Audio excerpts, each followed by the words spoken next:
ನಮಸ್ತೆ. ಶ್ರೀ ಪರಂಜ್ಯೋತಿ ಕಲ್ಕಿಯವರ ಪವಾಡವನ್ನು ಕೇಳೋಣ. ಹರಿಯಾಣದ ಸೋಂಪಾಲ್ ರಾಣಾರವರು ಅವರಿಗಾದಂಥ ಅದ್ಭುತ ಮುಕ್ತಿ ಪವಾಡವನ್ನು ಹೀಗೆ ಹಂಚಿಕೊಳ್ಳುತ್ತಿದ್ದಾರೆ. ನನ್ನ ಇಂದಿನ ಜೀವನವು ಸಂಪೂರ್ಣವಾಗಿ ಶ್ರೀ ಪರಂಜ್ಯೋತಿ ಅಮ್ಮ ಭಗವಾನರ ದಯೆಯ ಕೊಡುಗೆಯಾಗಿದೆ. ನಾನು ಭಗವದ್ ಧರ್ಮಕ್ಕೆ ಬರುವ ಮೊದಲು ನನ್ನಲ್ಲಿರುತ್ತಿದ್ದ ನಕಾರಾತ್ಮಕ ಆಂತರಿಕ ಸಂಭಾಷಣೆಗಳಿಂದಾಗಿ ಸಂಕಟದಿಂದ ಆವರಿಸಲ್ಪಟ್ಟಿದ್ದೆ. ಚಿಕ್ಕ ಚಿಕ್ಕ ವಿಷಯಗಳು ಕೂಡ ನನ್ನಿಂದ ಪ್ರತಿಕ್ರಿಯೆಯನ್ನು ಪ್ರಚೋದಿಸುತ್ತಿದ್ದವು ಮತ್ತು ನನ್ನನ್ನು ನೋಯಿಸುತ್ತಿದ್ದವು. ಈ ಆಂತರಿಕ ಪ್ರಕ್ಷುಬ್ಧತೆಯು ಬಹಳ ವರ್ಷಗಳಿಂದಲೂ ಮುಂದುವರೆದಿತ್ತು. ಇದು ನಿರಂತರವಾದ ಮಾನಸಿಕ ಅಶಾಂತಿಯನ್ನು ಉಂಟು ಮಾಡುತ್ತಿದ್ದು, ನಾನು ಭಯದಿಂದ ತುಂಬಿದ ಜೀವನವನ್ನು ನಡೆಸುತ್ತಿದ್ದೆ. ನಾನು ಯಾವ ಕೆಲಸದ ಮೇಲೂ ಕೇಂದ್ರೀಕರಿಸಲು ಮತ್ತು ಗಮನಹರಿಸಲು ಸಾಧ್ಯವಾಗುತ್ತಿರಲಿಲ್ಲ. ಬಾಹ್ಯ ಪ್ರಪಂಚವು ನನ್ನ ಆಂತರಿಕ ಅವ್ಯವಸ್ಥತೆಯನ್ನು ಪ್ರತಿಬಿಂಬಿಸುತ್ತಿತ್ತು. ನನ್ನ ಕುಟುಂಬದ ಸದಸ್ಯರೊಂದಿಗಿನ ಸಂಬಂಧಗಳು ಹದಗೆಟ್ಟಿದ್ದವು ಮತ್ತು ನಾನು ಪ್ರತ್ಯೇಕತೆಯ ಭಾವನೆಯನ್ನು ಅನುಭವಿಸುತ್ತಿದ್ದೆ. ಯಾವುದೇ ಕಾರ್ಯದ ಮೇಲೆ ನನ್ನ ಗಮನವನ್ನು ಕೇಂದ್ರೀಕರಿಸುವುದು ಒಂದು ಸವಾಲಾಗಿತ್ತು ಮತ್ತು ಅದರಿಂದಾಗಿ ನನ್ನ ಒಟ್ಟಾರೆ ಜೀವನದ ಗುಣಮಟ್ಟವು ತೀವ್ರವಾಗಿ ಪ್ರಭಾವಿತವಾಗಿತ್ತು. ಹೋರಾಟಗಳನ್ನು ನಿಭಾಯಿಸಲು ಸಾಧ್ಯವಾಗದೆ ಕೆಲವೊಮ್ಮೆ ಆತ್ಮಹತ್ಯೆ ಮಾಡಿಕೊಂಡು ಬಿಡಬೇಕೆಂಬ ಭಾವನೆ ನನ್ನಲ್ಲಿ ಉದ್ಭವಿಸಿಬಿಡುತ್ತಿತ್ತು.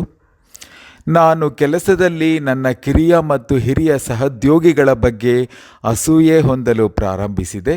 ಎಲ್ಲ ಸಮಯದಲ್ಲೂ ಹೋಲಿಕೆಗಳಿಂದಾಗಿ ನಾನು ಘಾಸಿಗೊಳ್ಳುತ್ತಿದ್ದೆ. ಸಂಕ್ಷಿಪ್ತವಾಗಿ ಹೇಳಬೇಕೆಂದರೆ ನಾನು ಖಿನ್ನತೆಗೆ ಒಳಗಾಗಿದ್ದೆ ಮತ್ತು ಜೀವನದಲ್ಲಿ ಸಂತೋಷವಿರದೆ ಅತೃಪ್ತನಾಗಿದ್ದೆ. 2013ರಲ್ಲಿ ಶ್ರೀ ಪರಂಜ್ಯೋತಿ ಕಲ್ಕಿಯೊಂದಿಗೆ ಸಂಪರ್ಕ ಸಾಧಿಸಿದ ನಂತರ ಆಳವಾದ ಪರಿವರ್ತನೆಯು ಪ್ರಾರಂಭವಾಗಿ ಭರವಸೆಯ ಕಿರಣ ಉಗಮಿಸಿತ್ತು. ವಿದ್ಯಾಹೋಮ ಮತ್ತು ನವಗ್ರಹ ಹೋಮಗಳಲ್ಲಿ ಭಾಗವಹಿಸಿದ ನಂತರ ನಾನು ನನ್ನ ಜೀವನವನ್ನು ಜೀವಿಸಲು ಪ್ರಾರಂಭಿಸಿದೆ. ಪವಾಡ ಸದೃಶವಾಗಿ ವೈಯಕ್ತಿಕ ಮತ್ತು ವೃತ್ತಿಪರ ರಂಗಗಳಲ್ಲಿ ನನ್ನ ಸಂಬಂಧಗಳು ಈಗ ಬಹಳಷ್ಟು ಉತ್ತಮವಾಗಿವೆ. ಕೆಲಸದಲ್ಲಿ ಸಹೋದ್ಯೋಗಿಗಳು ಮತ್ತು ಹಿರಿಯರೊಂದಿಗೆ ನನ್ನ ಸಂಬಂಧವು ಸುಧಾರಿಸಿದೆ. ಹೆಚ್ಚು ಸಾಮರಸ್ಯದ ವಾತಾವರಣವು ಮೂಡಿದೆ. ಈಗ ನಾನು ನಕಾರಾತ್ಮಕ ಆಂತರಿಕ ಸಂಭಾಷಣೆಗಳಲ್ಲಿ ಸಿಕ್ಕಿಹಾಕಿಕೊಳ್ಳುತ್ತಿಲ್ಲ. ಒಮ್ಮೆ ನನ್ನ ಅಸ್ತಿತ್ವವನ್ನು ವ್ಯಾಖ್ಯಾನಿಸಿದ್ದ ಭಯ ಮತ್ತು ಪ್ರತ್ಯೇಕತೆಯ ಜೀವನವು ನನ್ನ ದೇವರೊಂದಿಗಿನ ಸಂಪರ್ಕದ ಹೊಸ ಪ್ರಜ್ಞೆಯಿಂದಾಗಿ ಬದಲಾಯಿಸಲ್ಪಟ್ಟಿತು. ನನ್ನನ್ನು ಕಾಡುತ್ತಿದ್ದ ಆತ್ಮಹತ್ಯೆಯ ಆಲೋಚನೆಗಳು ಮಸುಕಾಗಲು ಪ್ರಾರಂಭಿಸಿ ಅವುಗಳೇ ಉದ್ದೇಶ ಮತ್ತು ಭರವಸೆಯ ಪ್ರಜ್ಞೆಗಳಾಗಿ ಬದಲಾದವು.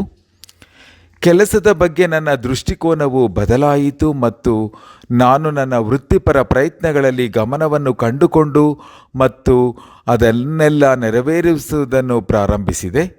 ನಾನು ಊಹಿಸಿರದಂತಹ ಅಭಿವೃದ್ಧಿಯ ಮಟ್ಟವನ್ನು ಸಾಧಿಸುವುದು ವಾಸ್ತವವಾಯಿತು. ಕಳೆದ 3 ವರ್ಷಗಳಿಂದ ದೇವಾಲಯ ದರ್ಶನಗಳು, ಮುಕ್ತಿಮೋಕ್ಷ ತರಗತಿಗಳು ಮತ್ತು ಆತ್ಮ ಸಾಕ್ಷಾತ್ಕಾರದಂತಹ ಪ್ರಕ್ರಿಯೆಗಳಲ್ಲಿ ನಿಯಮಿತ ಭಾಗವಹಿಸುವಿಕೆ ಆಳವಾದ ವಿಶ್ರಾಂತಿ ಮತ್ತು ಶಾಂತಿಯ ಭಾವನೆಯನ್ನು ಹುಟ್ಟುಹಾಕಿದೆ. ಹೀಗಾಗಿ ನನ್ನ ಪ್ರೀತಿಯ ಶ್ರೀ ಪರಂಜ್ಯೋತಿಯೊಂದಿಗೆ ನನ್ನ ಬಾಂಧವ್ಯವನ್ನು ಬಲಪಡಿಸಿದೆ. ಅಂದಿನಿಂದ ಅವರು ದಾರಿದೀಪವಾಗಿ ನನ್ನ ಮಾರ್ಗವನ್ನು ಬೆಳಗಿಸುತ್ತಿದ್ದಾರೆ. ಈಗ ನಾನು ಏನನ್ನು ಬಯಸುತ್ತೇನೋ ಅದನ್ನೇ ಯೋಚಿಸಿದ ಕೂಡಲೇ ಪಡೆಯುತ್ತೇನೆ ಮತ್ತು ನಾನು ಯಾವಾಗಲೂ ಆನಂದದ ಸ್ಥಿತಿಯಲ್ಲಿ ಬದುಕುತ್ತಿದ್ದೇನೆ.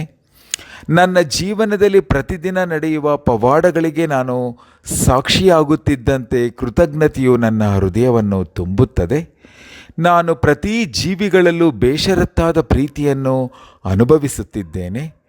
ನಾನು ಈ ಆಳವಾದ ಬದಲಾವಣೆಯು ಶ್ರೀ ಪರಂಜ್ಯೋತಿ ಕಲ್ಕಿಯವರ ಮಾರ್ಗದರ್ಶನ ಮತ್ತು ಆಶೀರ್ವಾದದಿಂದ ಮಾತ್ರ ಎಂದು ಭಾವಿಸುತ್ತೇನೆ.